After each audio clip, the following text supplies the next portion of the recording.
Welcome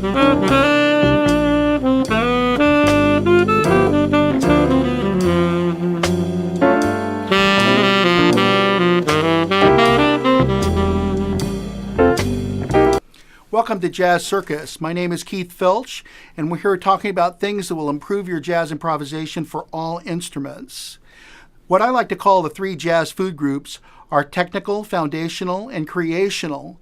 And right now we're talking about foundational.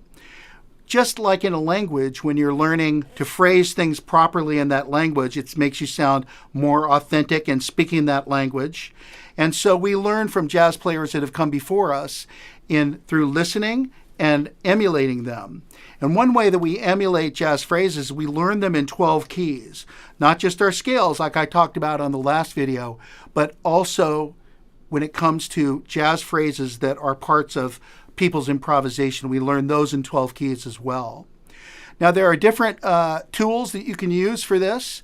Of course, Jamie Aebersold has a great series of many play-along editions, and some of my favorite ones for starting out are Volume 24, Major Minor, Volume 84, which is Dominant 7, and also I like that program Band in a Box. You can create your own background and type in your chord changes and make something very custom for practicing your jazz phrases. I also like any software that'll slow a phrase down. That really helps, because sometimes phrases can be intimidating if they're too fast or you just can't pick out those notes. And so it's not a crime to slow things down. It all is you using whatever tools are available to help your learning and to keep yourself encouraged. So let's get straight to our jazz phrase. Today this is kind of a bebop-based phrase, and it's got some chromaticism in it, and we're doing it in the key of G. So we've got that key signature for G, and a G7 chord is what we're learning it over.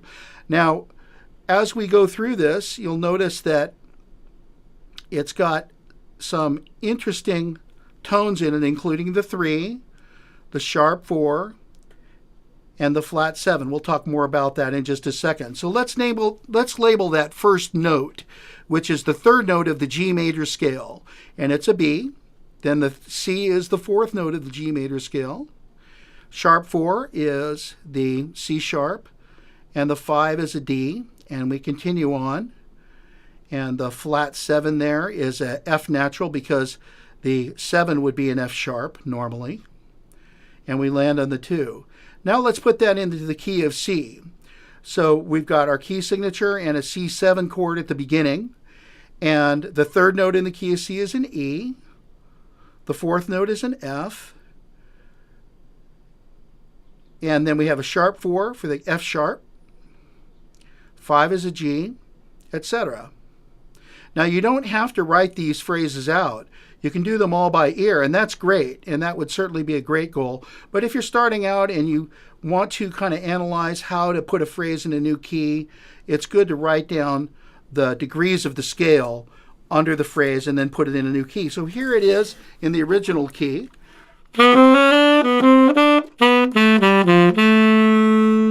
And here it is in the key of C.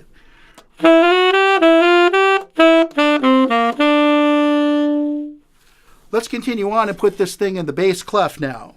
So we'll put our key signature for G there and a G7 chord and write that out.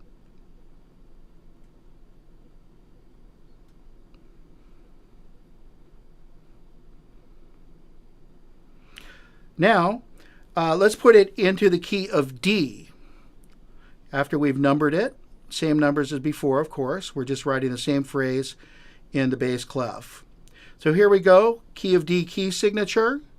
D7 chord is the chord that we're dealing with here. And in the key of D, the 3 is an F sharp. The 4 is a G. The sharp 4 would be G sharp.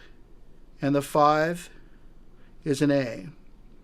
And we just keep writing those tones out that match the scale degrees for the key of D.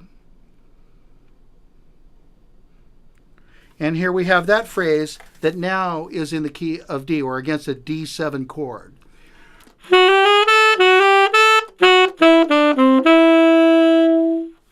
So Let's put that phrase into an improvisational context. We've got a slow blues. The basic chords for the slow blues are the ones we talked about.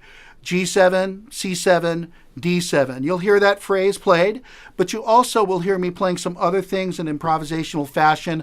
I cover a lot of that on jazzcircus.com, so feel free to visit me there.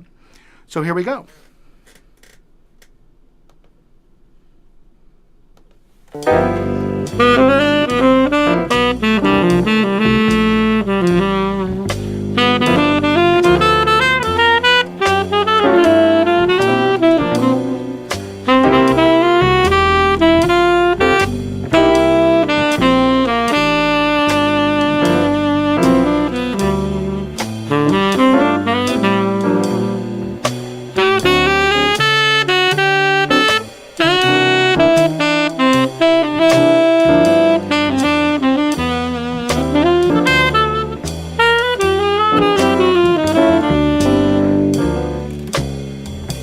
Hope that helps your jazz improvisation. Please visit jazzcircus.com for more helpful tips on your improvisation.